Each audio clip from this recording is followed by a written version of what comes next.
말씀, 오늘의 요절 함께 세 번만 이렇게 읽어보시고 그리고 또한 대표로 누군가가 암송하시겠습니다. 함께 읽겠습니다. 남에게 대접을 받고자 하는 대로 너희도 남을 대접하라. 남에게 대접을 받고자 하는 대로 너희도 남을 대접하라. 남에게 대접을 받고자 하는 대로 너도 남을 대접하라. 이거 진짜 쉬운데 이걸 한번 암송하셔서 오늘의 에이스가 되실 분, 손 드셨습니다, 권사님. 아멘. 감사합니다.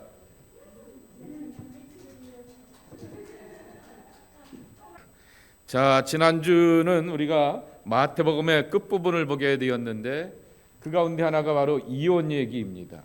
그래서 모세의 이혼 증서가 하나님이 짝지어 주신 것을 사람이 나눌 수 없다라고 말했음에도 불구하고 현실의 공동체 안에서는 이혼이 성립되게 되었기에 모세가 주게 되었던 이혼 증서가 있게 되었다라고 하는 거죠.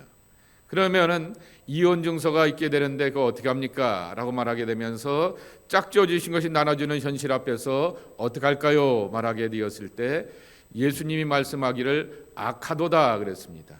이혼 증서가 써지게 되었을 때는 한 가지 경우입니다. 남자가 보게 되었을 때 여자가 수치스러운 경우 그랬습니다. 근데 그 수치스럽다라고 하는 말에 시브리어 원어의 뜻이 뭐라 그랬어요? 벌거벗을 썼을 경우입니다. 벌거벗었다라고 하는 얘기는 간음죄인 거죠. 근데 그것을 실렐 학파라고 하는 납비들의 완곡한 표현으로 내가 보기에 이 내 아내로서의 자격과 그리고 됨됨이가 성품이나 무슨 사회적인 신분이나 이런 것이 수치스럽다라고 하는 것으로 그냥 이해하게 되는 거죠. 그러면서 자꾸만 이혼을 그렇게 강요하게 되고 이혼 증서가 있게 되면 그렇게 여인들이 이혼당하게 되는 것인데 문제는 그 옛날에는 남성 중심의 사회였기 때문에 그렇게 이혼이 남성 위주로 이렇게 쉽게 되었다라고 하는 것입니다. 그러나 올해는 현대는 남과 여가 다 이렇게 하는 그러한 사회 가운데서 도대체 이혼을 어디까지 허용해야 되는가라고 하는 것이죠. 그것을 우리는 사도 바울의 이야기를 통하여서 그렇게 확인해 보게 되었던 것입니다. 가능한 한 바울이 총각이었어요. 그래서 가능한 한 여러분들 나처럼 결혼하지 마세요라고 그랬어요. 결혼하지 말라 그래 놓고 또 결혼을 하게 되었으면은 어떤 이렇게 해야 되는지 그리고 또 궁극적으로 이야기하기를 믿지 않는 남편과 함께 살게 되었을 때 그 남편을 향하여서 아내를 향하여 믿지 않는 아내도 될 수도 있겠죠. 선교사로 그 가정을 이루라라고 하는 거죠. 자, 쉽게 얘기하게 되면은 선교사가 선교지에 가서 폼 잡습니까? 쓸기하고 간을 다 내줍니까? 쓸기하고 간을 내주는 그러한 마음과 섬김을 통하여서 그렇게 하라라고 하는 그러한 경우이죠. 그럼에도 불구하고 도저히 그러한 답을 찾지 못하게 되었을 때 또 함께 기도해보고 분별하면서 그렇게 하는 것이 중요하죠. 요새는 스스로 결정해 놓은 다음에 이렇게 확인을 하게 되는데 우리에게는 이러한 숙성의 과정들이 필요하다라고 하는 것으로 이렇게 생각해 볼 수가 있겠습니다. 자, 예수님께서 비유를 말씀하셨어요. 아침 6시에 온 사람도 9시에 온 사람도 12시에 온 사람도 오후 3시에 온 사람도 5시에 온 사람도 싹을 주시되 얼마를 주셨어요? 한 데나리온입니다. 데나리온 하나는 노동자의 하루 품삯인 것이죠. 이것을 현대 신앙 공동체로 이야기한다고 하면 내가 이 교회에 오전 6시에 왔어. 내가 이 교회에 오전 9시에 왔어 라고 하게 되면서 신앙 공동체 안에서 이렇게 더 많은 권세를 행세하고 권리를 유지하는 경우들이 참 많다라고 하는 것입니다. 그런데 하나님의 백성들에게 필요한 것이 뭘까라고 하는 것입니다. 그것은 바로 모든 믿음의 사람들은 사실은 하나님 앞에 간신히 구원받게 되었던 오후 5시의 인생이다라고 하는 그러한 마음가짐이 필요하다라고 하는 것입니다. 그것을 사도 바울의 이야기로 한다면은 특권이 아니라 빚진 자 사상인 것이죠. 내가 예수님한테 사랑의 빚, 구원의 빚을 졌기 때문에 그 빚을 갚는 그러한 마음가짐이 필요하다라고 하는 것입니다. 자, 세 번째 이야기입니다. 같은 예수님의 비유에서 나오게 되었던 것인데요. 아니, 아침 6시에 온 사람하고 9시에 온 사람하고 오후 5시에 온 사람하고 싹을 똑같이 주게 되면은 우리의 입장에서 보게 되면 하나님은 불공평한 분으로 느껴지게 됩니다. 여러분, 하나님이 공평하신 분인 것 같으세요? 불공평하신 분 같으세요? 공평하시다. 신학적으로 보게 되면 공평하시다라고 말하게 되는데, 그런데 분명히 보게 되면은 내가 사랑할 자를 사랑하고 내가 복 줄 자에게 복을 더 주겠다 그렇게 했어요. 그건 뭐예요? 또 도대체? 제가 그래서 농담 삼아 그랬죠. 하나님하고 누구하고는 친하다고요? 예, 하나님하고 엿장수는 친하다라고 이렇게 말씀을 드렸어요. 엿장수가 하루의 가이즈를 자기 마음대로 하는 것처럼 하나님의 주권이라고 하는 거죠. 우리는 종종 하나님의 주권을 만나게 되는 것을 보게 됩니다. 공평하다라고 우리가 알게 되었고 그렇게 공정하신 분이다라고 말하게 되지만은 공정과 공평에는 살짝 차이가 있게 되는 거죠. 다시 표현하게 되면은 공정하다라고 하는 것은 하나님이 저와 여러분을 향하여서 가리지 않고 구원하셨다라고 하는 것은 하나님의 공정, 하나님의 공의라고 하는 것입니다. 그런데 왜 쟤는 5개 주고 나는 하나 줍니까? 쟤는 3개 주고 나는 2 줍니까? 라고 하면서 그러한 일 가운데서 판단이 있게 되는데, 만약에 하나밖에 감당 못할 사람에게 5개를 주게 되면은 이 달란트 하나가 뭐라고 말씀을 드렸어요? 그 하나가 바로 34kg짜리라 이렇게 말씀을 드렸습니다. 금덩어리가 34kg라고 한번 생각해 보십시오. 엄청난 것이죠. 그런데 그것을 가지고서 주체도 못하게 되고 써진다고 하게 되면은 우리가 그것을 가지고서 판단할 수 있게 되는 거죠. 그러기에 하나님의 공의로움과 하나님의 공평성은 이렇게 바꿔서 볼 수가 있겠습니다. 필요에 맞게라고 하는 거죠. 전능하신 분이기 때문에 나에게 하나를 주셨다라고 하게 되면 이것이 내게 주어진 몫이구나라고 하는 것으로 깨닫고 하는 것이 중요하다라고 하는 것입니다. 자, 나는 신앙생활을 하게 되었을 때 다른 사람들과 비교 혹은 경쟁합니까? 아니면 이것에 대하여서 어떻게 판단하게 됩니까? 입니다. 신앙은 항상 하나님과 나와의 관계이지만은, 그래서 하나님에게 초점을 맞추자 말하게 되지만은, 이러한 가르침과 교육을 받는 자리는 항상 교회 공동체라고 하는 여러 사람들이 모여 있는 공간이라고 하는 것입니다. 그래서 항상 옆에 사람이 보이게 됩니다. 그리고 뒷사람이 보이고 앞사람이 보이게 되는 것이 우리의 신앙생활이라고 하는 것입니다. 자, 그 속에서 필요한 것 가운데 하나가 바로 멘토라고 하는 것입니다. 그래서 이 멘토가 있다라고 하는 것, 특별히 카운셀링 멘토를 갖는 것도 우리가 뜻깊겠지만은 스피리추얼 멘토를 이렇게 가지고 있다라고 하는 것이 참으로 경건하고 행복한 모습의 하나라고 하는 것입니다. 자, 마태복음 25장에 나오게 되는 3가지 비유가 있게 되는 것입니다. 거기에 보게 되면은 마태복음 25장에 나오게 되는 비유 3가지가 뭐죠? 달란트 비유가 있고요. 예? 양과 염소의 비유가 있고, 또 뭐가 있죠?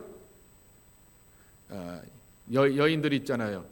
지혜로운 기름을 준비한 여인들, 이렇게 있게 되는 것을 보게 됩니다. 이 비유를 보게 되면은 우리에게 있어서 개인적으로 내가 기름을 준비하는 개인의 영성을 말하게 되었고요. 그리고 또한 이웃을 향하여서 돌보게 되었고, 여기 있는 소자 하나를 행하게 되었던 것이 곧 나에게 행한 것이다라고 예수님 말씀하여 주시면서 바로 내 이웃을 이렇게 어떤 눈으로 보느냐라고 하는 거죠. 소자라고 말하게 되었습니다. 네가 뭘 알겠느냐라고 말하게 될 수 있는 것이 어린아이, 꼬마인 것이죠. 그런데 그런 아이를 향하여서 베풀고 섬기고 그리고 머리 한번 쓰다듬어주고 너 참 착하다라고 이렇게 격려하고 용기를 주게 되었던 것이 감옥에 갇힌 사람을 돌본 것 같은 그러한 마음이다라고 말씀하게 됩니다. 공동체가 그렇게 함께 세워져 가야 한다라고 하는 것, 그리고 이웃을 향하여서 돌볼 줄 아는 것이 교회가 신앙이 되어야 한다라고 하는 것입니다. 과연 나는 이 세 가지 영성을 두루두루 갖추고 있는가라고 하는 것입니다. 그리고 마지막 초점이 뭐냐라고 하게 되면 예수님의 재림을 기다리고 있는가라고 하는 그 사실이라고 하는 것입니다. 7과 6번째 질문해 보게 되면은 베드로 이야기입니다. 다른 사람들은 다 버릴지라도 나는 주를 버리지 않겠다라고 이렇게 장담하게 되었는데 이 장담을 책임지지 못하게 되었던 것입니다. 근데 사실은 우리가 살아가면서 가장 가까운 사람들 앞에서 책임지지 못할 말들을 하는 경우들이 많이 있지 않습니까? 그러니 내일 일은 난 몰라요, 하루하루 살아요, 그것이 겸손한 하나님의 백성들의 고백이 되어야 한다라고 하는 것을 기억해 볼 수가 있겠죠. 자, 이제 누가복음으로 들어가 보도록 하겠습니다. 누가복음과 사도행전은 꼭 같이 보라고 말씀을 드렸어요. 왜 그래요? 저자가 한 사람이기 때문이었다라고 하는 거죠. 그래서 같은 저자인 누가복음은 사도행전과의 유사성과 연결성을 찾아보아야 한다. 그리고 지리적 연관성과 관련하여 읽고 묵상하는 것이 중요하다입니다. 예를 들면은 누가복음 18장과 19장 말씀해 보게 되면은 이렇게 말씀하게 됩니다. 예수님께서 여리고에 들어가실 때에라고 말하게 됩니다. 아니, 여리고에 들어가실 수도 있죠. 그런데 들어가실 때에 거기 앞을 보지 못하게 되었던 바디메오를 만나게 되었고, 그리고 또한 그 여리고에서 삭개오를 구원하게 되었던 그 이야기를 찾아오게 되는 거죠. 그러면 그 여리고가 어떤 지역인가라고 하는 것을 그렇게 뜻깊게 찾아보게 되는 거죠. 지난주인가요? 제가 그 집사람이 보게 되었던 무슨 교양 TV를 이렇게 보게 되었더니 고고학이 발달하게 되었던 것이 기독교 때문이다라고 말합니다. 1800년대에서부터 고고학이 이렇게 발달하게 되었는데 기독교적인 그러한 문물들을 찾아보게 되면서 그렇게 발달하게 되었다라고 말하게 되는데, 그런 지리와 연관시켜서 거기서 있게 되었던 믿음의 흔적들을 찾아보는 것이 참 중요한데, 특별히 이 누가는 그리고 사도행전은 지리와 연관시켜서 그렇게 찾고 구하게 되는 것을 볼 수가 있게 되는 것입니다. 두 번째로는 누가복음이 갖고 있는 온전한 영성입니다. 사회적인 영성과 개인적 영성입니다. 사회적인 약자와 기도와 성령과 전도, 선교에 관한 깊은 관심을 갖고 있다라고 하는 것입니다. 제가 가로친 말 한번 따라해 보실까요? 사회적 영성. 두 번째, 개인적 영성. 이것을 강조한 분이 계십니다. 요한 웨슬레이입니다. 요한 웨슬레가 개인적으로 깊은 신앙의 체험을 하게 되었지만은 그 신앙은 반드시 세상 속에서 책임적인 모습으로 나타나야 된다. 그래서 늘 은혜를 받게 되었고, 은혜 받고 기도하고 말씀을 깊이 파고들게 되었던 이 사람들이 탄광을 찾아가게 되고 교도소를 찾아가게 되고 심지어는 거리의 여인들을 찾아가게 되면서 복음을 전하고 하나님의 사랑을 전하게 되었던 그 모습들을 우리가 보게 되는 것이죠. 자, 그러면 먼저 사도행전과의 유사성이라고 하는 것입니다. 누가복음의 저자가 누구라고요? 누가 썼다고요? 누가가 썼습니다. 그런데 누가의 신분이 뭐라고요? 의사였습니다. 그리고 사도행전에 보게 되면은 바울과 함께 늘 같이 다니고 있게 되면서 그때 보게 되면은 사도행전에 보게 되면은 바울이 베드로가라고 말하게 되었다가 여러분 사도행전을 쭉 뒤에 보게 되면은 아마 2차 여행 지나고 3차 선교 여행을 지나게 되면은 인칭이 바뀌어요. 우리가라고 이렇게 노골적으로 쓰게 됩니다. 그때는 누가가 같이 그 선교 여행에 동참하게 되면서 바울과 이렇게 디모데와 바울과 실라와 이렇게 자신이 함께 다니게 되었을 때 그때는 인칭이 바뀌어서 우리가라고 이렇게 나오는 경우들이 있게 되는 것을 봅니다. 그것처럼 이 누가는 누가복음과 사도행전을 함께 기록하였기 때문에 그 연관성에서 찾아보게 되는 것을 알 수 있게 되는데 실제로 하나의 예가 되는 본문이 하나 있게 됩니다. 두 번째로 보게 되면은 이 양반 때문입니다. 데오빌로입니다. 누가복음 1장 3절에는 각하라고 데오빌로가 다 이렇게 차례대로 써버리는 것이 좋은 줄 알았노니 그런 다음에 몇 년이 한 10여 년이 지난 다음에 사도행전을 기록하게 되었을 때는 데오빌로에게 부르는 호칭이 바뀌게 됩니다. 한번 읽어보실까요?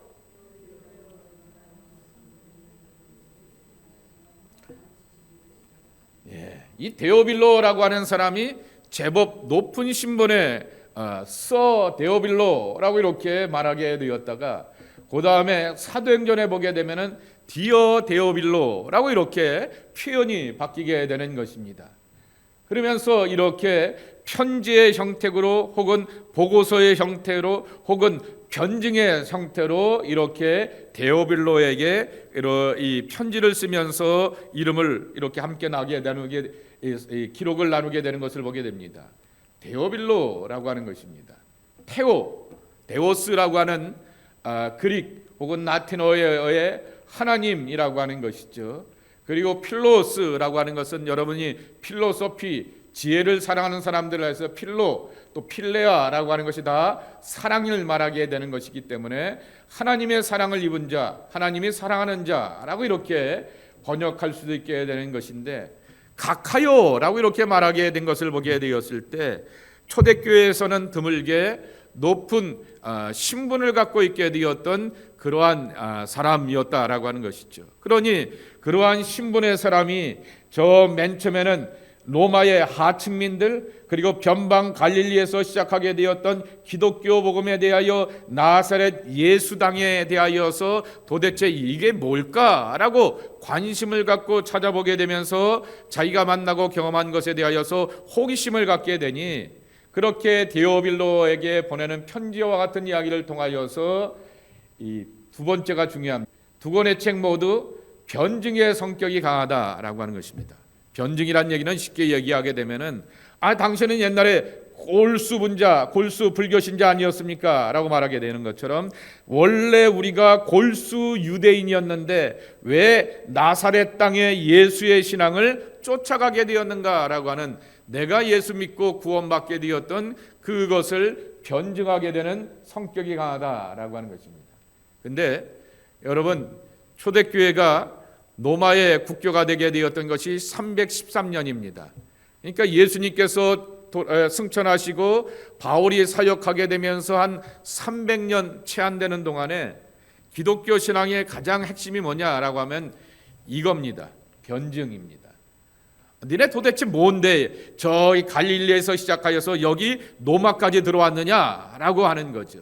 그때마다 우리가 예수를 믿게 되었고 그리고 하나님의 은혜를 만나고 체험하게 되었고 대표적인 사람 사도 바울이 나사렛 예수의 무리들을 다 잡아 쳐 죽이는 것을 잘했어 라고 말하게 되었던 내가 왜 그의 복음을 전하게 되었는가라고 하면서 이 변증의 성격이 강하다라고 하는 것입니다. 그러니까 다시 변하게 되면은 공격적이지 않고 디펜스하는 거죠.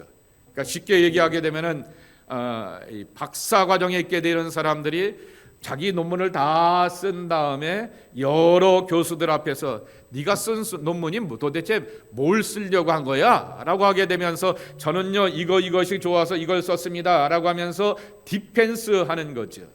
근데 오늘날의 기독교가 어떻습니까? 공격적이에요.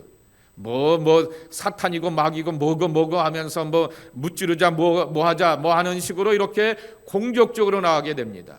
그러면 여러분 공격적인 사람을 좋아하는 사람이 있어요, 없어요? 공격적인 사람들이 공동체 안에서 머물기에는 굉장히 힘듭니다. 그러나 굉장히 성실한데도 불구하고 얌전하고 자기를 이렇게 지켜가게 되면서 조심스럽게 접근하고 다가가게 되는 그 모습을 보게 되었을 때 관심을 갖게 되는 거죠. 기독교의 모습과 태도가 원래 그랬다라고 하는 것입니다. 던질 때는 강하게 던진다. 복음을 던지고 말씀을 전하고 하나님의 사랑을 던질 때는 강하지만은 삶을 살아가게 되었을 때는 그렇게 겸손하고 진솔한 모습을 보이는 것처럼 그러한 모습을 갖고 우리가 살아야 한다라고 하는 것입니다. 세 번째입니다. 누가복음에 보게 되면은 빌라도는 자꾸만 예수님을 놓아주려고 하게 되는데 유대인들은 자꾸만 예수님을 처형하려고 하게 되었다라고 하는 것입니다. 그러면은 놓아주려고 하게 되었더니 그 사람들이 유대 백성들이 뭐라고 말합니까? 유대인들의 그 관습 가운데 유월절에 이렇게 특사로 우리나라식으로 보면 광복절 특사가 있게 되는 것처럼 유월절 특사로 예수님을 무죄인 것 같다라고 하면서 내주려고 하게 되었더니 뭐라고 말하면서 대신 누구를 불러요? 빨리 바라바라고 부르세요. 바라바를 내놓고 예수는 십자가에 못 박으라 이렇게 말하게 되는 거죠. 그런데 이 빌라도 총독이 그러게 되었던 것처럼 사도행전에도 보게 되면 같은 맥락의 속에 이야기 하나 있습니다. 네 번째입니다. 사도행전에도 보게 되면 사도 바울이 이 재판을 받고 하다가 결국에 가서는 로마까지 끌려가게 되었는데 새로 오게 되었던 갈리오 로마 총독이 바울은 무죄로 석방하려고 하였다 그랬습니다. 여러분 총독이 있고 또 뭐가 있어요? 분봉왕이 있죠. 헤롯은 분봉왕입니다. 그 유대인의 피를 갖고 있게 되었던 사람들 가운데 한 사람을 그렇게 허수아비로 그 지역에 왕으로 세워놓고 니네 유대 나라의 왕이 이스라엘의 왕이 저야 라고 말하게 되었던 것이 분봉왕 헤롯이었던 것이죠. 그런데 그는 뭐 큰 권세를 갖고 있는 것이 아니라 파이널 디시전은 누가 갖고 있냐라고 하게 되면 로마 총독입니다. 왜냐고 하면 로마에서 직접적으로 관리 노릇을 하게 되었다가 파송받게 되었던 이가 바로 총독이었던 것이죠.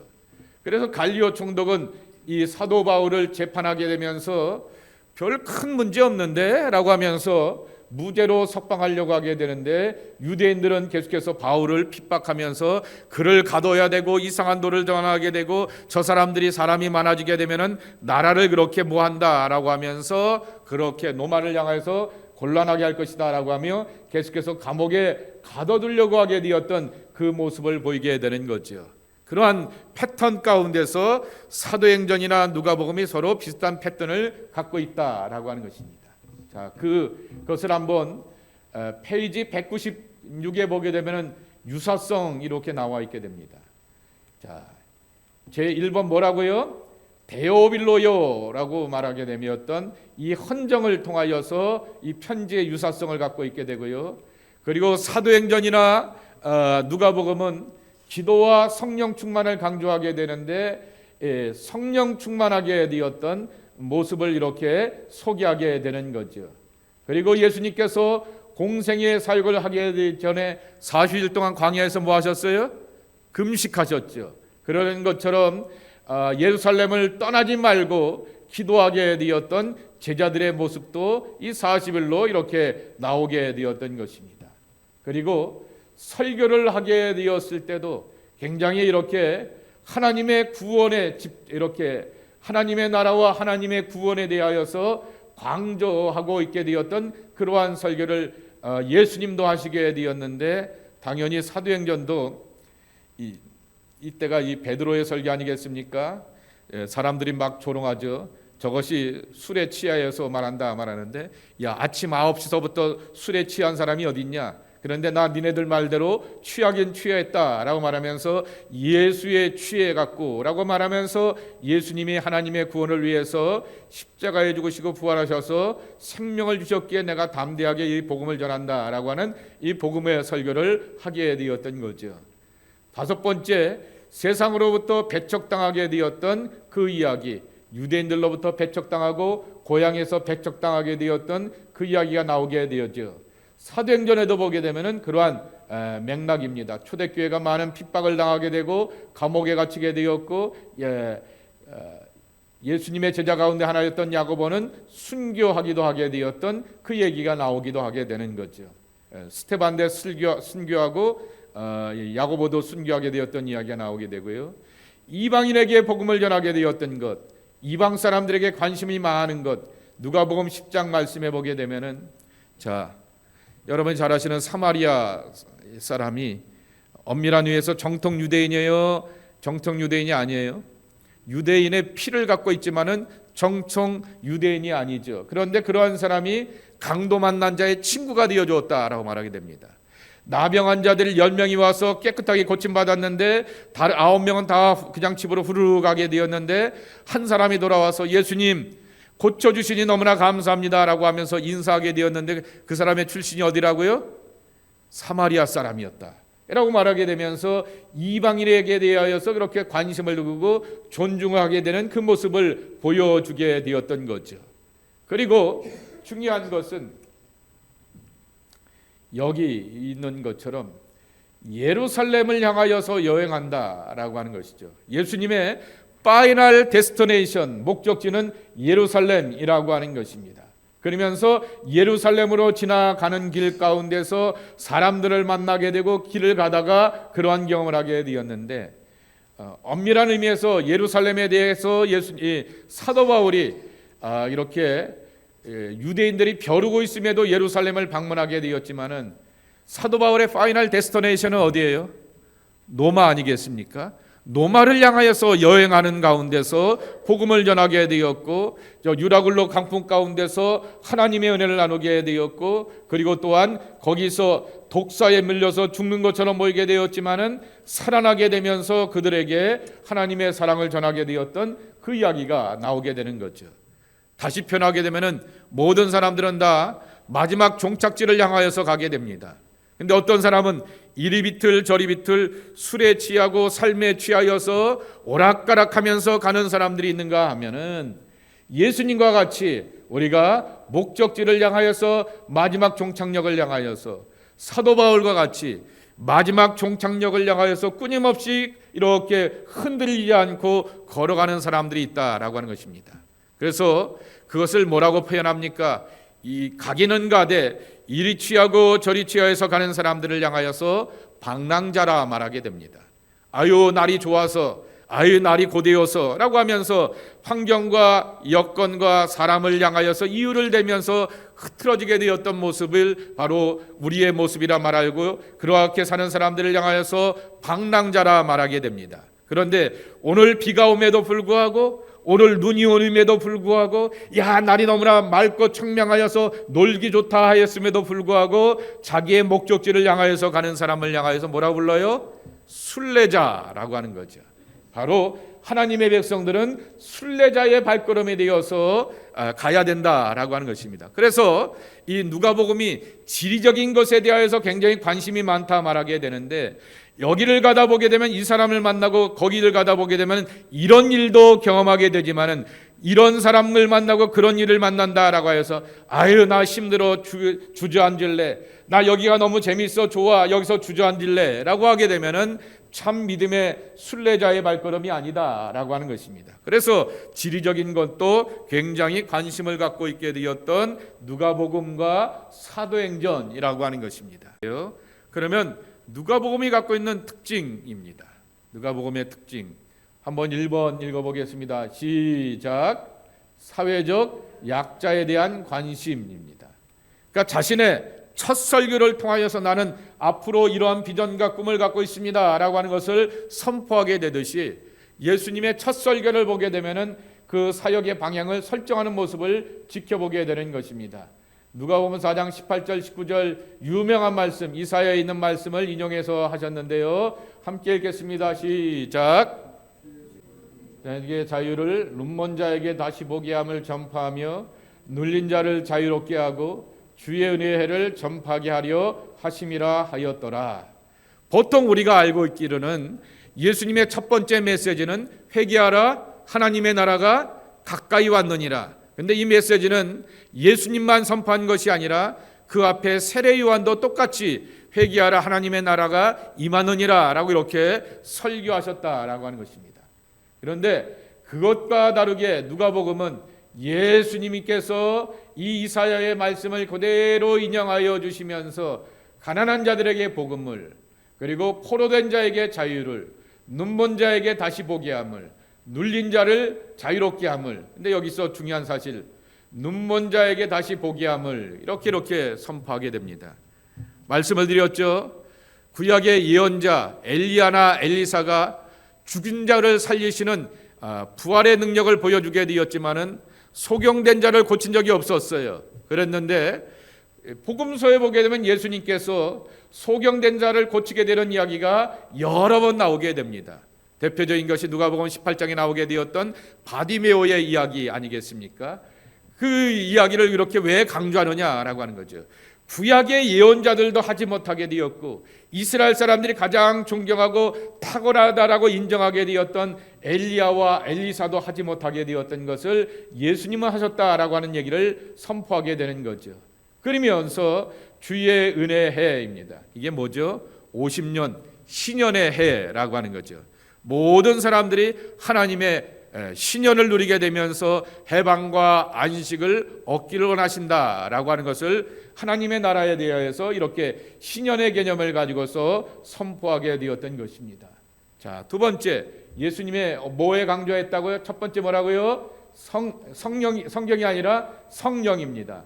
성령, 기도, 전도에 대한 강조점을 두셨다라고 하는 것입니다.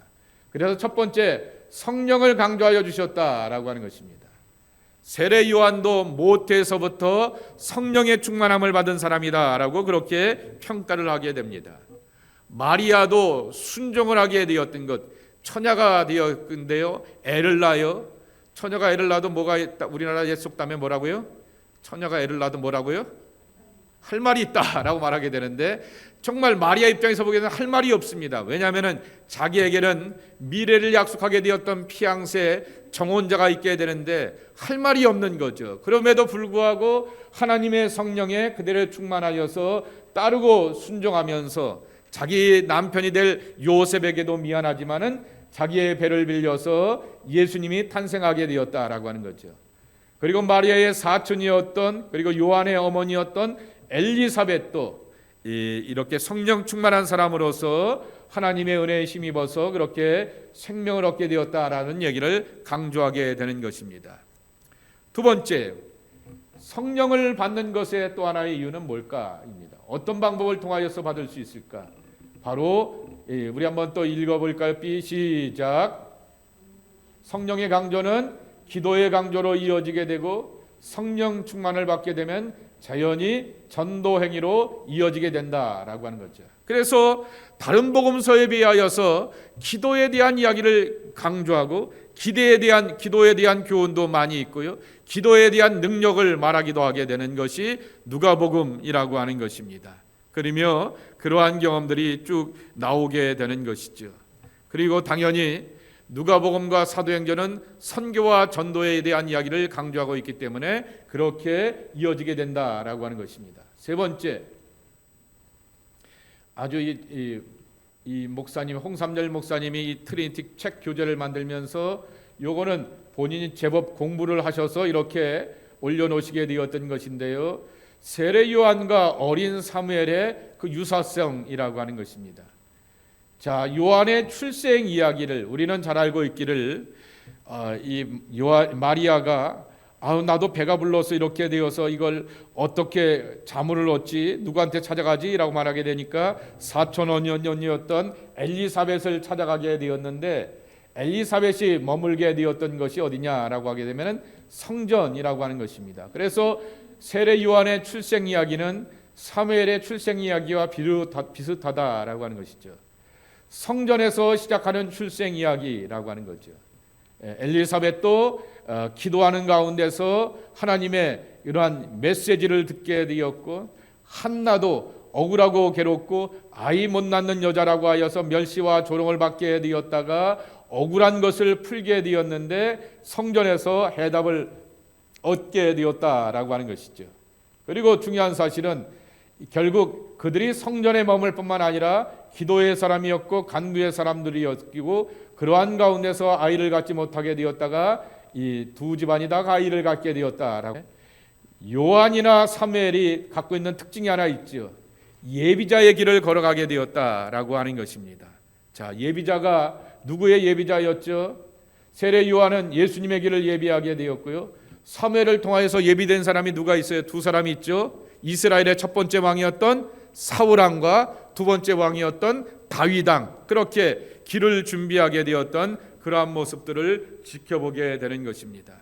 자, 그러면 세례 요한과 예수님에 대한 비교를 한번 도표로 보도록 하겠습니다. 자, 한번 도표를 보세요. 요한의 부모를 이렇게 누가복음 1장에 소개하게 되고요. 그 다음에 예수님의 부모를 소개하게 됩니다. 그리고 천사가 요한의 아버지였던 사가랴에게 나타나게 되고요. 천사가 이번에는 마리아에게 나타나게 되는 것입니다. 그리고 두 사람 다 하나님의 천사 가브리엘 천사가 메신저로서 그들에게 하나님의 이야기를 전하게 되었을 때 듣고 놀라게 되는 것입니다. 그때 그들에게 주시게 되었던 말이 있습니다. 두려워하지 말라, 그 아이의 이름을 요한이라 하라 말합니다. 두려워하지 말라, 그 이름을 뭐라고요? 예수라 하라 라고 말하게 되었습니다. 그러면서 이렇게 하나님의 천사가 전해주게 되었던 메시지 앞에서 두 사람들이 이렇게 반응하는 모습도 보이게 됩니다. 사가랴가 말하죠. 내 나이가 몇 살인데요 입니다. 내 안에도 나이가 많습니다 라고 말하게 되면서 물리적으로 신체적으로는 감당할 수가 없다라는 얘기를 그렇게 사가랴와 엘리사벳이 고백하게 되는데, 하나님께서는 그 입을 벙어리로 만들게 되어서 요한이 태어날 때까지 입을 다물게 하시게 되었던 거죠. 또 이렇게 말하게 됩니다. 정혼자가 있지만은 나는 남자를 알지 못합니다 라고 마리아가 이렇게 고백하게 됩니다. 알다라고 하는 얘기는 야다라고 하는 그 뜻인데요, 같이 성관계를 갖다라고 하는 그러한 뜻을 담고 있게 됩니다. 난 남자와 그런 일이 없었습니다 라고 그렇게 마리아가 고백함에도 불구하고 하나님께서 그런 생명을 잉태하게 되는 그 이야기를 허락하시게 되었던 그 모습을 보여주게 되는 거죠. 이러한 이 세례 요한과 예수님에 관한 이야기 속에서의 이 유사성들을 쭉 보게 되는 것이죠. 또 그 다음에 나오게 되었던 또 하나의 유사성이 뭘까요?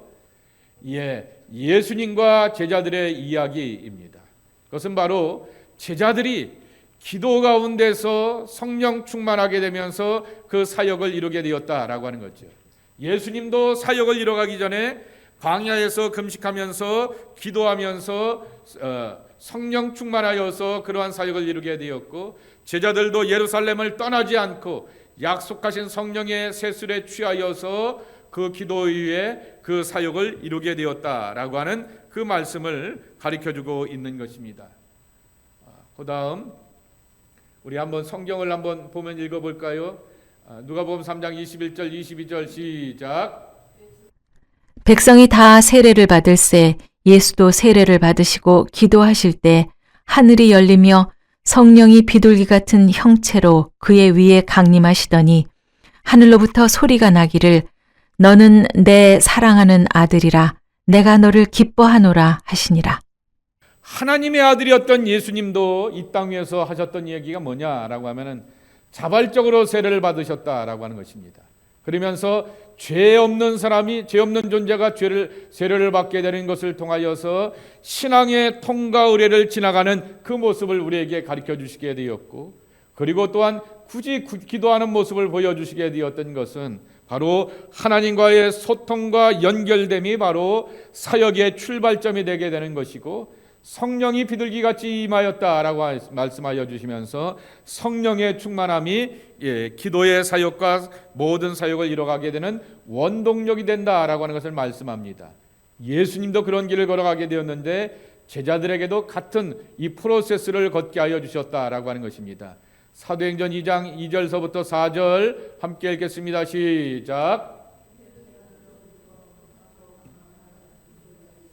그들이 앉은 온 집에 가득하며 마치 불의 혀처럼 갈라지는 것들이 그들에게 보여 각 사람 위에 하나씩 임하여 있더니 그들이 다 성령의 충만함을 받고 성령의 말하게 하심을 따라 다른 언어들로 말하기를 시작하니라. 아멘. 이러한 과정들을 이렇게 제자들도 거치게 되었다라고 하는 것입니다. 또 하나 보는 것은 뭐냐라고 하게 되면은 예언의 성취가 그들의 설교에서 나오게 되었는데 그 설교의 내용 속에서 뭐냐 말하게 되면은 아까 누가복음 4장에 나오게 되었던 예수님의 설교가 가난한 자에게 복음을 이라고 말합니다. 그리고 포로된 자에게 자유를 이렇게 말하게 됩니다. 그러니까 유대인들이 생각하게 되었던 경건한 사람들, 특별한 사람들에게 복음이 다가가게 되었던 것이 아니라 가난하고 눌리고 감옥에 갇히게 되었고 눈먼 육체적으로 삶의 고통을 당하는 사람들에게 하나님께서는 해방을 허락하신다라고 말씀하여 주시면서 선민의식은 아무 쓸모도 없게 된다라고 하는 것이죠. 믿음 없는 선민의식이죠. 그리고 믿음만이 바로 우리가 하나님의 구원을 이어간다라고 하는 것입니다. 또 한 가지입니다.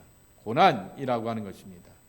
예수님도 고난을 당하시게 되었고 바울의 사역에도 보게 되면 고난의 이야기가 있게 되는 것입니다. 그럼에도 불구하고 아까 우리가 도표에도 나누게 되었던 것처럼 예수님도 십자가의 길을 걸어간다라고 말하게 됩니다. 그리고 바울도 십자가의 길을 걸어간다라고 이렇게 말씀하여 주게 되는 결박과 환난이 나를 기다린다 하시나 내가 달려갈 길과 주 예수께 받은 사명 하나님의 은혜의 복음을 전하는 일을 마치려 하매 나의 생명조차 조금도 귀한 것으로 여기지 아니하노라. 보라 내가 여러분 중에 왕래하며 하나님의 나라를 전파하리니 이제는 여러분이 다 내 얼굴을 다시 보지 못할 줄 아노라. 예, 이 이야기를 통하여서 우리에게 가르쳐 주시는 것은 모든 신앙의 사람들은 길 위의 존재라고 하는 말입니다. 한번 따라해 보실까요? 길 위의 존재. 예, 어떤 사람은 길 위에서 탈선하기도 하고요. 어떤 사람은 길 위에서 내가 가는 길을 그렇게 그냥 스탑하고 막아놔서 뒷차도 못 가게 막아놓기도 하고요. 그러는데요, 어떤 사람은 길을 닦아놓기도 하고 장애물이 있게 되었으면 정비도 하게 되었고 길을 열어가게 되는 모습을 보여주게 되었고 길의 목적지를 향하여서 완주하게 되었는데 예수님도 예루살렘 길로 가서 십자가의 최후를 겪으시면서 그 사역의 완성을 이루게 되었듯이 사도 바울도 나는 성령에 매여 예루살렘으로 간다 그럽니다. 거기서 무슨 일을 당할는지 알지 못하노라 그럽니다. 왜 몰라요? 주변에서 만류를 하는데요. 당신 거기 가게 되면 죽어요. 당신 거기 가면 당신을 벼르고 있는 사람들이 있단 말이에요. 라고 함에도 불구하고 그럼에도 가서 그 사역을 완성하게 되었다라고 하는 것입니다. 환난이 나를 기다린다 하지만은 그 길을 포기하지 않았다라고 하는 것입니다. 길을 포기하지 않는 것이 하나님의 백성들의 걸어가야 될 믿음의 여정이라고 하는 것입니다. 자, 마지막으로 광야에서 세 가지 시험이 있는데요. 좀 몇 가지 여러분이 잘 알고 있는 것처럼 마태복음은 돌을 떡으로 성전 꼭대기에서 뛰어내리라 마귀에게 절하라 라고 하는 이 순서였는데 누가복음의 순서는 다릅니다. 어떻게 됐다고요? 독을 떡으로 마귀에게 절하라 그리고 성전 꼭대기에서 뛰어내리라 라고 하는 살짝 이렇게 순서를 바꾸게 됩니다. 그럼에도 불구하고 이 광야에서 예수님께서 당하시게 되었던 시험은 우리에게 이런 교훈을 준다라고 하는 것입니다. 한번 2번을 읽고 말씀을 마치도록 하겠습니다. 넓은 길, 빨리 가는 길을 유혹하고 언제나 삶의 상태, 영적인 상태나 몸의 연약함, 환경의 어려움에 따라 시험이 오기 위해 항상 하나님의 은혜를 구하며 영적으로 깨어 있어야 한다 그랬습니다. 자, 40일 동안 금식하였어요. 먹지 못하였던 예수님을 향하여서 네가 하나님의 아들이니까 돌을 가지고 떡으로 만들어 말하게 되는 거죠. 몸의 연약함 속에서 오게 되었던 것이죠. 네가 하나님의 아들이니까 높은 곳에 가서 한번 뛰어내려봐 라고 이렇게 말하게 되는 것입니다. 하나님이 너를 그냥 지켜줄 것이야 라고 말하게 되면서 하나님의 영광과 권위를 한번 뿜뿜 자랑해봐 라고 이렇게 말하게 되는 거죠. 이 환경의 어려움들을 이렇게 유혹하기도 하게 되는 것입니다. 세 번째로는 영적인 상태인 거죠. 하나님의 아들인데 갈릴리 변방에서 자랐습니다. 하나님의 아들인데 목수의 아들로 외롭게 자라게 되었습니다. 하나님의 아들인데 사람들로부터 배척받으면서 광야에서부터 시작하게 되었던 그러한 상태 가운데서 있게 되었던 것이죠. 그러니 나한테 절하게 되면 내가 네 모습과 능력을 많은 사람들 앞에 보여줄게 라고 하면서 그런 유혹들이 온다라고 하는 것이죠. 이거는 예수님의 이야기가 아니라 우리들의 이야기라고 하는 거죠. 내 영적인 상태와 몸의 연약함과 환경의 어려움에 따라서 시험이 오게 되었는데, 자, 시험 없는 곳이 한 곳이 있습니다. 어디 있을까요? 저 밑에 저기 윌로우데일 저쪽에 내려가다 보면 낸싱에 있는 거기에 넓은 공간에 가니까 거기가 시험이 없는 데가 하나 있더라고요. 거기가 어딘지 아세요? 욕세미터리더라고요. 거기 가면 시험이 없어요. 살아있는 한 시험은 늘 우리를 기다린다라고 하는 거죠. 그러나 예수님께서 주기도문에 분명히 가르쳐 주셨습니다. 다만 악에서 구원하옵소서. 시험에 들게 하지 마옵시고 시험을 건져주시고 악에서 구원해 주시게 되는 것이 하나님의 손길인 것을 기억하며 그 은혜를 구할 줄 아는 우리가 되었으면 좋겠다라고 하는 것입니다. 자, 시험을 없게 하는 것이 아니라 시험을 이길 수 있는 힘과 능력을 우리에게 달라고 기도할 줄 아는 우리 모두가 되어야 하겠다라고 하는 말씀인 것입니다. 자, 그렇게 오늘 말씀을 기억하면서 함께 기도하면서 마무리하도록 하겠습니다. 함께 기도하게 되었을 때 하나님, 누가는 예수님의 행적을 마가복음처럼 예수님은 기적을 행하시는 분이야, 예수님은 너무나 인격적인 분이야, 예수님은 따스한 사랑을 갖고 있는 분이야 라고 이렇게 소개한 것이 아니라 지나가는 길, 그리고 모든 길 가운데서 사람들을 만나고 어떤 해프닝이 있게 되었을 때 그 사건들을 가지고서 예수님의 사역을 소개합니다. 여러분, 가만히 여러분의 여정을 생각해 보시기 바랍니다. 한국에서 여러분이 고향 땅에서 살 때, 또 여러 곳을 향하여서 거처를 옮기면서 살아오게 되었을 때, 토론토에서 살게 되었을 때, 또 다른 지역에서 살게 되었을 때, 거기서 만나게 되었을 때 우리에게는 특별한 일들이 있게 되었고 어려운 일도 있었게 되었습니다. 그러나 하나님이 우리를 지켜주시고 동행하여 주셨기 때문에 우리는 길에서 주저앉거나 낭망하지 않고 탈선하지 않고 여기까지 오게 되었던 것입니다. 다시 편하게 되면 모든 믿음의 사람들은 길 위의 존재입니다. 다시 편하게 되면은 순례자의 길을 걸어가게 되어서 천국을 향하여서 나가는 길 가운데서 마지막 종착역, 예루살렘이 종착역으로 여기게 되었듯이 우리 영혼과 인생의 마지막 종착역, 하늘나라에 갈 때까지 여기를 갈 수도 있고 저기를 갈 수도 있고 이곳에 머물 수도 있고 저기로 머물 수도 있게 되지만은 그 길 가운데 우리와 동행하시고 함께 하시는 하나님이 계시고 예수님이 계신 것을 기억하게 되면서, 여러분, 누가복음 24장 마지막 부분은 엠마오로 내려가게 되었던 두 제자가 길 위에서 예수님과 동행하는 이야기로 이렇게 끝맺음을 하고 있는 것을 보게 됩니다. 주님, 우리도 길 위를 걸어가게 되었을 때 그 속에서 우리와 동행하시는 주님과 함께 걸어가면서 끝까지 길의 완주를 하게 되며 탈선하지 않고 주저앉지 않고 계속해서 자로나 우러나 흩틀리지 않고 한 길을 걸어갈 수 있는 순례자의 발걸음이 되게 하여 주시옵소서. 철로 역정의 완주를 우리도 이루게 하여 주옵소서. 하나님의 말씀과 은혜로 살아가게 도와주시옵시고 예수님 나와 동행하시고 동반하여 주셔서 이기는 자의 길을 걸어가는 우리 모두가 되게 하여 주옵소서. 함께 간절한 마음으로 기도하도록 하겠습니다. 두 번째 말씀은, 기도할 제목은, 오늘 누가복음은 예수님의 사역은 기도의 사역이었다 그랬습니다. 예수님의 사역은 성령 충만함의 사역이었다 그랬습니다.